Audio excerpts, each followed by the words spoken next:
कोसम सुल्तान, जिसे सल्तनत उस्मानिया की सबसे ताकतवर और बाइख्तियार हुक्मरान खतून होने का एजाज हासिल है। कोसम सुल्तान ने तकरीबन 30 साल तक सल्तनत उस्मानिया पर बाकायदा हुक्मरानी की। कोसम सुल्तान सल्तनत उस्मानिया की वो वाहद खातून थी जिन्होंने 6 सुल्तानों के अदवार देखे।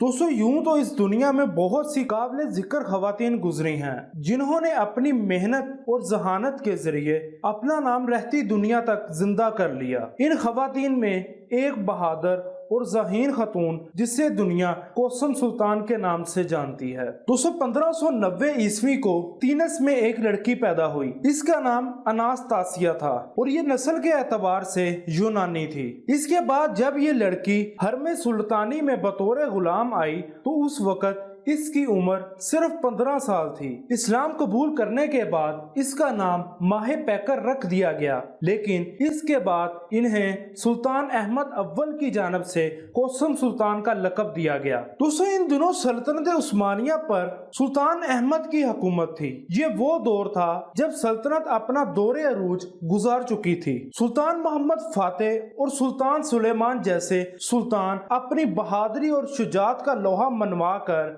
मकबरों में अब्दी नींद सो चुके थे।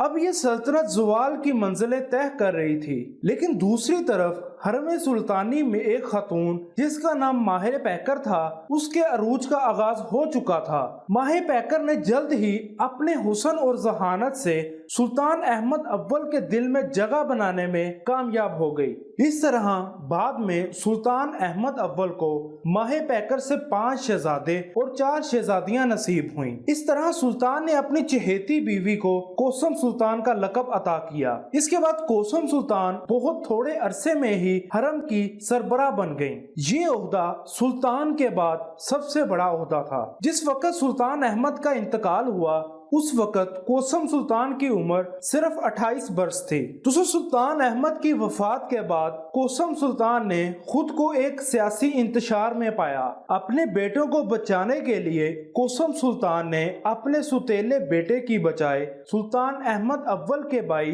की ताजपोशी करने में मुआवनत की। सुल्तान अहमद की वफात के बाद कोसम सुल्तान को पुराने महल भेज दिया गया और वो वहाँ अगले 6 साल तक रहीं। 1623 में जब सुल्तान उस्मान सानी को बागी फौजों ने कत्ल कर दिया तो कोसम सुल्तान की हरम सुल्तानी में वापसी हुई। तो इस तरह इनके बड़े बेटे मुराद को सुल्तान बना दिया गया। दोस्तों, उस वक्त मुराद की उम्र सिर्फ 11 वर्ष थी। इस तरह कोसम सुल्तान नायबे सल्तनत और वालदा सुल्तान की हैसियत से सल्तनत के अमूर चलाती रहीं और अगले 10 साल तक बतौर नाइब सल्तनत में अपने फराइज अंजाम देती रहीं। लेकिन इसके बाद 1632 को जब सुल्तान मुराद चहारम तख्त संभालने के काबिल हुए तो उन्होंने कोसम सुल्तान से न सिर्फ नाइब सल्तनत बल्कि हरम के इख्तियारात से भी मजूल कर दिया। इसके बाद 1640 में सुल्तान मुराद चहारम भी इंतकाल कर गए तो इस वक्त सिर्फ शहजादा इब्राहिम ही जिंदा थे, जो फिर सुल्तान मुराद चहारम की वफात के बाद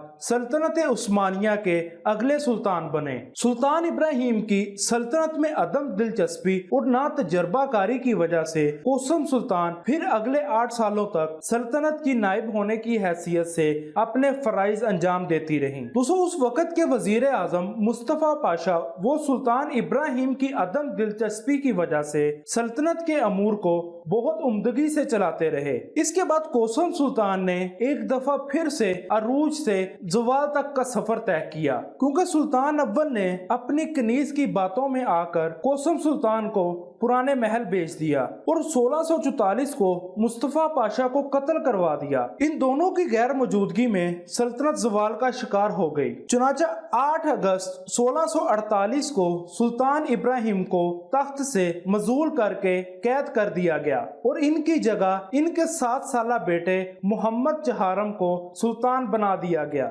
इस तरह कोसम सुल्तान ने एक दफा फिर सल्तनत के नायब की हैसियत से अपने फराइज का आगाज किया। दोस्तों, इसके बाद 18 अगस्त 1648 को इब्राहिम को फांसी दे दी गई। इस वाक़े के बाद सुल्तान मोहम्मद की वालदा तौर खान कोसम सुल्तान की सियासी हरीफ बनकर सामने आई। तौर खान कोसम सुल्तान की ताकत को हमेशा के लिए खत्म करना चाहती थी, क्योंकि वो कोसम सुल्तान को सुल्तान इब्राहिम का कातिल समझती थी। इस तरह तौर खान ने एक मुनज़्ज़म मंसूबे के तहत कोसम सुल्तान को 2 सितंबर 1551 ईस्वी को कत्ल करवा दिया। दोस्तों, कोसम सुल्तान को सुल्तान अहमद के पहलू में दफन किया गया। दोस्तों, आज की वीडियो आपको कैसी लगी कमेंट बॉक्स में अपनी राय का इजहार जरूर कीजिएगा। अगर वीडियो अच्छी लगी है तो इसको लाइक करें, फ्लाई स्टूडियो को सब्सक्राइब करें, बेल आइकन जरूर प्रेस करें ताकि इस तरह की मजीद इंफॉर्मेटिव वीडियोस आप तक बर वक्त पहुंच सकें।